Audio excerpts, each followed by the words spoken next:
अस्सलाम वालेकुम वीवर्स। आज रमज़ान मुबारक के हवाले से आपको आटे के गूंदने के बारे में ऐसी टिप देने वाली हूँ जिससे आपका आटा कई दिन तक ख़राब नहीं होगा। आप ये चीज़ डाल के आटा गूंदेंगे तो आपके रोटी और जो पराठे हैं ना वो बहुत ही खस्ता बनेंगे, बहुत ही मिल्की मिल्की और बहुत ही अच्छे बनेंगे और आपका आटा काफ़ी दिन तक चलेगा और आपको बहुत ज़्यादा ये आटा गूंदने में आपको मज़ा भी आएगा और आपका आटा भी ख़राब नहीं होगा। ये आप ज़्यादा दिन तक गूंद के रख सकते हैं। इसी तरह के और बहुत सी कीमती टिप्स हैं, किचन आइडियाज़ हैं जो आपके बहुत ज़्यादा काम आने वाले हैं।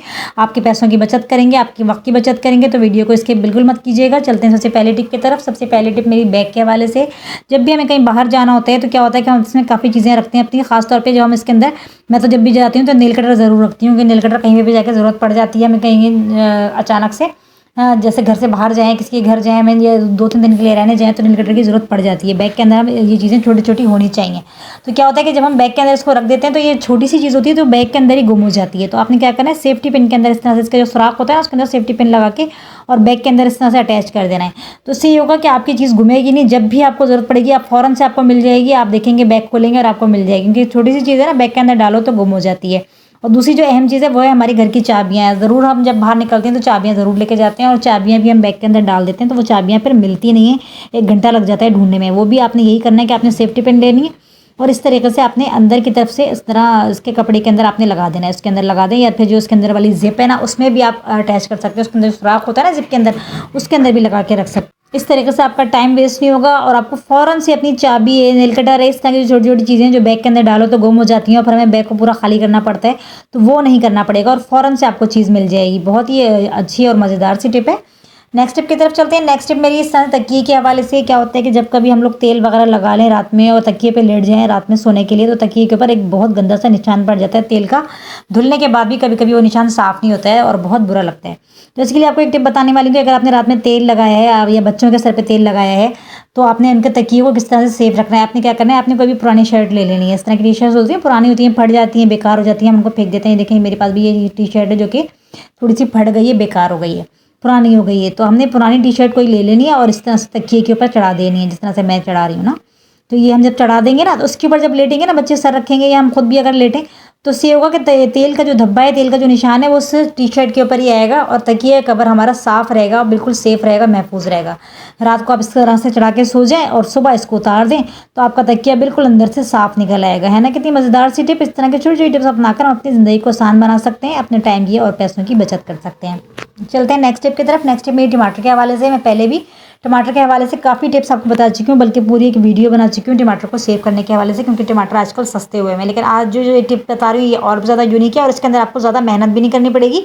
बहुत ही आसानी से आप टमाटर को सेव कर सकते हैं और इस्तेमाल कर सकते हैं। इसको सबसे पहले वॉश करके मैंने इसको फ्रीज़ कर लिया है। देखें किस तरह से बिल्कुल जम गए, हार्ड हो गए हैं बिल्कुल टमाटर ना। तो ये होता है कि जब हमने इसको इस तरह से इनको फ्रीज़ कर लिया, इनको जमा लिया, तो अब हमने क्या करना है, अब हमने इनको जब हांडी में डालना होता है तो ये होता है कि पूरा सा इतना बड़ा सा टमाटर तो हम डालेंगे नहीं, ज़ाहिर सी बात है, वो भूनने में भी टाइम लगता है। कभी कभी हमें पूरे टमाटर की ज़रूरत भी नहीं होती है, हमें थोड़ा सा टमाटर चाहिए होता है। तो इसके लिए आपको क्या बताती हूँ कि आपने किस तरह से इसको यूज़ करना है। आपने एक ग्रेटर ले लेना है। जब भी आपने टमाटर को यूज़ करना है, आपने एक टमाटर निकालना है या 2, जितने भी आप यूज़ करें उतने आप निकालें फ्रीज़र में से। कुछ भी करने की ज़रूरत नहीं है, बस आपने रख दिया और जब निकाला, क्योंकि वॉश तो हुए होते हैं, इस तरह से अपने ग्रेटर के अंदर इसको इस तरह से घिस लिया तो ये बहुत अच्छा सा इसका पाउडर बन जाता है। और जितना आपको चाहिए फिर आप यूज़ कर लें। पूरा टमाटर चाहिए या आधा टमाटर चाहिए वो आप यूज़ कर लें। और फिर ये जो होता है ना, इतना स्मूथ सा बनता है, इतना अच्छा बनता है कि इसका जो है ना मसाला भी बड़ा अच्छा बनता है। सालन में हम डालते हैं तो बिल्कुल पेस्ट सा बिल्कुल बन के निकल आता है। देखिए इतना अच्छा सा पाउडर बन जाता है और आराम से सालन के अंदर घुल मिल जाता है, मैश हो जाता है बिल्कुल आराम से। हमें कुछ भी करने की ज़रूरत नहीं है कि मैशर से हम इसको मैश करें या हम इसको पकाएं देर तक फिर इसको गलाएं, ऐसा कुछ भी करने की ज़रूरत नहीं है। अपने सालन में डाला, ये अच्छा सा मिक्स हो जाएगा और पक जाएगा। है ना कितनी मज़ेदार सी टिप। ये देखें कितना अच्छा सा पाउडर बन गया है। नेक्स्ट मेरी टिप है स्ट्रॉबेरीज़ के हवाले से। आजकल स्ट्रॉबेरीज़ का मौसम है, स्ट्रॉबेरीज़ आई हुई हैं, बहुत ज़्यादा इस्तेमाल में भी आ रही हैं, बच्चे भी बहुत शौक से खाते हैं। तो अमूमन लोग क्या करते हैं, बस सादे पानी से धोया और खा लिया इसको। हालांकि इस तरह से बिल्कुल भी इसको नहीं खाना चाहिए। इसके अंदर बहुत ज़्यादा बैक्टीरिया होते हैं, ऐसे बैक्टीरिया होते हैं जो हमारे आँख से नज़र भी नहीं आते हैं और ऐसे भी होते हैं जिनसे हमें टाइफाइड तक हो सकता है अगर हमने इसको सही तरह से वॉश करके नहीं खाया और ऐसी तरह से खा लिया।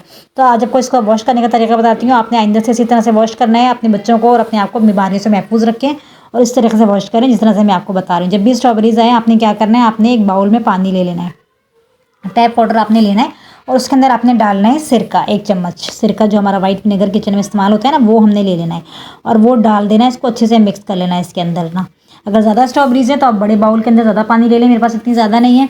इसके बाद आपने सारी स्ट्रॉबेरीज इसके अंदर डाल देनी है। अब देखने में हालांकि आपको लग रहा होगा ये बिल्कुल साफ़ है, क्योंकि मैंने सादे पानी से इनको वॉश किया था, लेकिन देखने में पता नहीं चलता है। लेकिन आप देखिएगा कि इसके अंदर से कितना गंद निकलेगा, अभी आप खुद देखेंगे अपनी आंखों से। इसको डालने के बाद हमने इतना पानी इसके अंदर होना चाहिए कि अच्छे से स्ट्रॉबेरीज जो है ना अंदर डिप हो जाए, बिल्कुल इसके अंदर डूब जाएँ इतनी देर। और फिर हमने इसको रखना है तकरीबन 5 मिनट के लिए। 5 मिनट तक हम इसमें डाल के इसको छोड़ देंगे, और 5 मिनट के बाद मैं आपको निकाल के दिखाऊंगी, तो आप खुद देखेंगे अपनी आंखों से कि इसके अंदर से कितना गंद निकल रहा है, कितनी मिट्टी निकल रही है, और कितनी अजीब सी मतलब वो निकलेगी ज़र्रात अजीब से, जो हमें वैसे देखने में पता भी नहीं चल रहा था। स्ट्रॉबेरीज देखने में बिल्कुल साफ़ लग रही थी। 5 मिनट हो चुके हैं, अब मैं सारी निकाल लूँगी और आपको दिखाऊंगी कि इस पानी का क्या हाल हुआ है, जो कि देखने में बिल्कुल स्ट्रॉबेरी साफ़ लग रही थी। तो इस तरीके से आप वॉश करें, अपने आप को, अपने बच्चों को बीमारियों से महफूज रखें, और चीज़ को इस्तेमाल करें, शेक बनाएं, चाट में डालें या वैसे ही खाएं, लेकिन हमेशा से इस तरीके से ही आपने वॉश करके इस्तेमाल करना है स्ट्रॉबेरीज़ को। आइंदा से इस तरह से आपने डायरेक्टली कभी भी खाली पानी से धो के इसको इस्तेमाल नहीं करना है। ये देखें मैंने सारी निकाल ली। अब आप पानी का हाल देखेंगे, पानी का हाल क्या हो रहा है।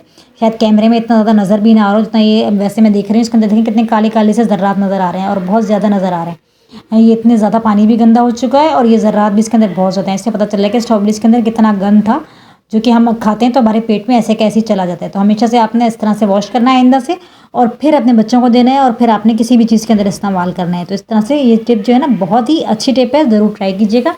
नेक्स्ट जो मेरी टिप है, इस तरह से हरे लहसन के हवाले से। हरा लहसन जो आजकल आया हुआ है बाज़ार में, ये बहुत कम टाइम के लिए आता है, और बहुत ज़्यादा हमारी सेहत के लिए फ़ायदेमंद भी होता है, और इससे जो है हमारा खाना, हमारी हांडी भी बहुत अच्छी बनती है, और बहुत सारी चीज़ों के अंदर हम इसको यूज़ करते हैं। तो इसको हम सेव करके भी रख सकते हैं, ज़्यादा दिन के लिए, आप महीने 2 महीने के लिए भी सेव करके रख सकते हैं। किस तरीके से वो मैं आपको बताती हूँ। आपने अगर इस तरीके से आप रखेंगे ना, तो आपके 2 महीने तक भी आपका ये ख़राब नहीं होगा। आपने सबसे पहले इसको वॉश करके इसका ऊपर का छिलका उतार लेना है, इस तरीके से जैसे मैंने कर लिया। और उसके बाद आपने इसको ऊपर के हिस्से को अलग और नीचे के हिस्से को अलग कटिंग करनी है। इसके कटिंग करने के बाद फिर हमने ऊपर के हिस्से को अलग सेव करना है, और नीचे वाले हिस्से को अलग सेव करना है। ऊपर वाला हिस्सा जो ना, ये हांडी वगैरह में डालते हैं तो हांडी का टेस्ट बड़ा अच्छा आता है, और नीचे वाला जो पार्ट है ये हम चावलों में डालते हैं, पकौड़ों में डालते हैं। दोनों चीज़ें, पकौड़ों में तो खैर हम दोनों चीज़ें ही डाल सकते हैं। चाइनीज़ चावल बनाएं, फ्राइड राइस बनाएं, इस तरह की चीज़ें बनाएं, तो उसके अंदर ये नीचे वाला पार्ट बहुत ज़्यादा मज़ा देता है। तो इसको हमने अलग अलग कटिंग कर लेना है, दोनों पार्ट्स को ना। ऊपर वाले को अलग कर लेना है, नीचे वाले को अलग कटिंग कर लेना है। और फिर इसको सेव किस तरह करना है वो भी मैं आपको बताऊंगी कि किस तरीके से आपने सेव करना है, कि आपका जो ये हरा लहसन है ये 1 महीने तो क्या 2 महीने तक भी ख़राब नहीं होगा। आपने इसको फ्रिज के अंदर रखना है इस तरीके से, जिस तरह से मैं बता रही हूँ। दोनों चीज़ें मैंने कटिंग कर ली है। उसके बाद हमने इसका जो ऊपर वाला पार्ट है ना, पहले मैं इसको बताती हूँ। इसको अपने बाउल ले लेना है, मैंने थोड़ा सा ही लिया, ज़्यादा नहीं लिया है। तो ये हमने किसी भी बाउल के अंदर डाल लेना है, और उसके अंदर थोड़ा सा आपने कुकिंग ऑयल डाल देना है। कुकिंग ऑयल डाल के फिर आपने इसको ढक्कन लगा के सेव करके रख देना है, क्योंकि हमने वॉश तो पहले ही कर लिया था। उसके बाद आपने जो जिस भी इसको कंटेनर में रखें वो ड्राई होना चाहिए, गीला नहीं होना चाहिए। इसको हम फ्रिज में रख देंगे। उसके बाद जो नीचे वाला पार्ट बचा है उसको हमने ले लेना है, किसी भी टिश्यू पेपर हम लेंगे, और टिश्यू पेपर के अंदर हमने इसको रख देना है। अच्छी तरह से टिश्यू से कवर होना चाहिए, इस तरह से आपने रखना है। सारा जो है नीचे वाला पार्ट कटिंग किया हुआ ये हमने टिश्यू पेपर के अंदर डाल लेना है। सारा डाल के उसके बाद हमने इसको शॉपर के अंदर पैक करके रखना है। पहले टिश्यू को हमने अच्छे से फोल्ड कर लेना है, उसके बाद शॉपर के अंदर पैक करके आपने इसको फ्रिज में रखना है। तो फिर आपका जो ये दोनों चीज़ें हैं ना, ये आपकी 2 महीने तक भी ख़राब नहीं होंगी। जब आपने निकालना हो, वॉश हुई हुई है, कटिंग हुई हुई है, जब भी निकालना हो आपने निकालें जितना, और इस तरह से यूज़ करें। देखें इस तरह से फोल्ड कर देना है आपने, इस तरह से नमी भी नहीं जाएगी इसके अंदर, और ये बिल्कुल भी ख़राब नहीं होगा। और जब भी आपने यूज़ करना हो, निकाल के आप इसको यूज़ करें, अपने खानों में डालें, एंजॉय करें। है ना कितनी मज़ेदार सी टिप। कोई भी टिप पसंद आए तो लाइक ज़रूर कीजिएगा। चलते हैं नेक्स्ट टिप की तरफ। नेक्स्ट टिप मेरी इस तरह से शर्ट के हवाले से। जब भी हमें कहीं जाना होता है, कहीं बाहर सफ़र वगैरह पे जाना होता है, बच्चों की शर्ट्स टी शर्ट वगैरह लेके जाते हैं, साथ साथ सॉक्स भी लेकर जाते हैं। तो सॉक्स इतनी छोटी चीज़ है कि वो ज़रूर इधर उधर गुम हो जाते हैं। बैग में पैक करके रखो तो बैग में कपड़ों के अंदर ही गुम हो जाते हैं, फिर हमें ढूंढना पड़ता है। तो मैं आपको टिप बता रही हूँ किस तरीके से अपने बच्चों के शर्ट के साथ ही सॉक्स को अटैच करके रखना है। इस तरह से सॉक्स भी आसानी से बिल्कुल मिल जाएंगे, आपको ढूंढना नहीं पड़ेगा। आपने शर्ट को उल्टा कर लेना है इस तरह से, और दोनों सॉक्स ले लेने हैं। जो भी मतलब जिस बच्चे की भी शर्ट है उसी के सॉक्स आपने लेने हैं। और उसके बाद आपने ले लेनी है 2 सेफ्टी पेन। 2 सेफ्टी पेन लेनी है, और सेफ्टी पेन से आपने सॉक्स को अटैच कर देना है शर्ट के अंदर की साइड पे इस तरीके से। इस तरह से आपके सॉक्स बच्चे के बिल्कुल भी गुम नहीं होंगे, बच्चों के या बड़ों के जिसके भी हैं। तो इस तरह से आप रखेंगे ना, तो वो बिल्कुल आराम से आपको मिल जाएंगे। जब आप शर्ट निकालेंगे साथ ही आपको सॉक्स भी मिल जाएंगे, आपको ढूंढना नहीं पड़ेगा। और इसका एक और भी आपको पर्पस बताती हूँ, एक और भी यूज़ बताती हूँ जो कि बहुत ही यूनिक है, इससे पहले आपने नहीं देखा होगा। ये यूज़ बहुत ही अच्छा है। अपनी आप जैसे कहीं पर किसी के घर जा रहे हैं तो हम अपना बैग वैग इधर उधर रख देते हैं, हम हर किसी को बता नहीं सकते हैं कि भाई हमारे बैग में कोई कीमती चीज़ रखी है, हमारे पैसे रखे हैं। तो आपने अपनी ज्वेलरी वगैरह रखनी है अगर, तो आप इस सॉक्स के अंदर डाल दें, किसी को पता भी नहीं चलेगा, और चीज़ भी आपकी सेफ रहेगी। अपने पैसे भी डाल के रख सकते हैं आप इसके अंदर, अपनी ज्वेलरी भी डाल के रख सकते हैं। और किसी को बताने की या कहने की भी ज़रूरत नहीं है कि भई हमारी चीज़ का ख्याल रखें, इसके अंदर हमारी ज्वेलरी है, कुछ भी है, किसी को पता तक नहीं चलेगा और आपकी चीज़ भी सेफ़ रहेगी, है ना। कितनी मज़ेदार सी टिप। तो कोई भी टिप पसंद आए तो लाइक ज़रूर कीजिएगा, ज़्यादा से ज़्यादा शेयर कीजिएगा। चैनल पे नए हैं तो चैनल को सब्सक्राइब ज़रूर कर लिया करें और वीडियो को लाइक ज़रूर किया करें, क्योंकि आपके जो लाइक है वो हमारी हौसला अफजाई करते हैं।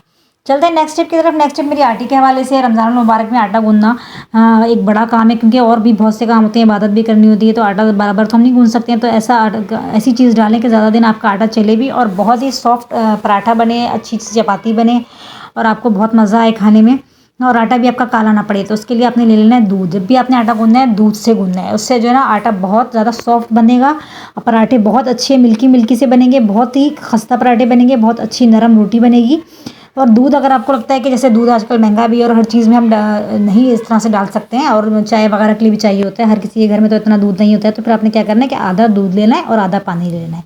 इतना ले लें आप, आधा दूध ले लें, आधा पानी ले लें और उससे फिर आटा गूंद लें। फिर आप देखें कि आपका आटा ख़राब भी नहीं होगा, ज़्यादा दिन चलेगा और बहुत अच्छे से रोटी और पराठा बनेगा और आपको इतना मज़ा आएगा। ये पराठा आप चाय से खाएँ या फिर आप सालन से खाएँ, आपको बहुत मज़े देगा, बहुत खस्ता बनेगा। बहुत ही अच्छी टिप है, ज़रूर ट्राई कीजिएगा। और फिर हम यहीं पर ही पूरा नहीं होगा, इसको आपने पूरा देखना है कि आगे हमने इसको सेव किस तरह करना है। आटा गूंदने के बाद जब हमारा आटा गूंद जाए तो हमने इसको किस तरह से सेव करके रखना है कि आटा हमारा काला ना पड़े और बिल्कुल भी इसका रंग ख़राब ना हो। तो वो हमने किस तरीके से रखना है वो भी आपने देखना है। स्किप मत किया करें, क्योंकि आप लोग स्किप कर करके देखते हैं तो फिर आपको समझ में नहीं आता है कि किस तरह से काम हुआ है, और फिर आप लोग बाद में कहते हैं कि भाई ये चीज़ तो ऐसे नहीं थी। इसको हमने सिल्वर के बर्तन में रखना है हमेशा। आप सिल्वर के बर्तन में रखा करें और उसके ऊपर घी या ऑयल लगा दिया करें, तो उससे जो है